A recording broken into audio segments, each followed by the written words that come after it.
বিশাখা বলে, আমি কথা কেন বলতে পারছি না, আমার সাথে এই রকম কেন হচ্ছে। তখন সেখানে মা মনসা আসে আর বিশাখাকে বলে, আমি আমার সন্তানদের কি কষ্ট দিতে পারি বল, আমি তোকে কেন কষ্ট দেব। দিয়ে মা মনসা নিজের আসল রূপটা দেখায় বিশাখাকে। তখন বিশাখা বলে, মা মা তুমি এসেছো। তুমি জানো আকাশ আর মাটি আমার নাককে মেরে ফেলেছে, তাই আমি প্রতিশোধ নিতে এই বাড়িতে এসেছি।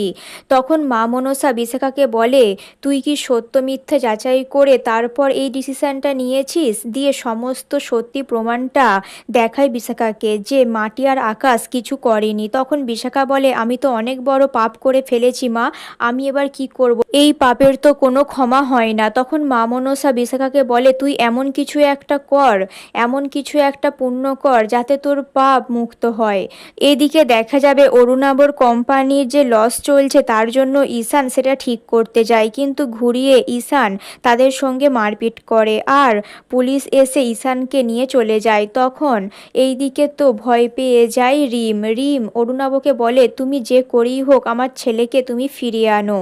অরুণাব আর আকাশ চলে যায় ঈশানকে ছাড়াতে। এইদিকে মাটি রিমকে বলে, আপনাকে এখনও বলছি শাশুড়ি ম্যাডাম, আপনি মা মনসার পূজা করেন, তাহলে দেখবেন সমস্ত বিপদ কেটে যাবে। রিম নিজের ঘরে চলে যায় আর জেগে জেগে স্বপ্ন দেখে যে খুব বিপদে আছে ঈশান। তখন রিম নিচে আসে আর এসে মা মনসার পুজো করে আর গান করে। তা দেখে তো বাড়ির সকলে অবাক হয়ে যায়।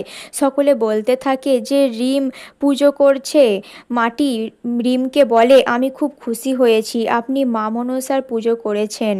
এরপর দেখা যাবে সেখানে ঈশানকে ফিরিয়ে আনে অরুণাভ আর আকাশ।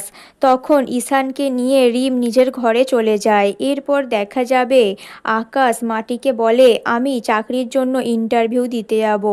দিয়ে যখন ইন্টারভিউ দিতে যায় তখন পাশ থেকে কেউ আকাশ আর মাটিকে গুলি করতে গেলে তখন সেখানে বিশাখা চলে আসে আর বিশাখার গায়ে লেগে যায়। তো বন্ধুরা, এই ছিল অ্যাডভান্স আপডেট।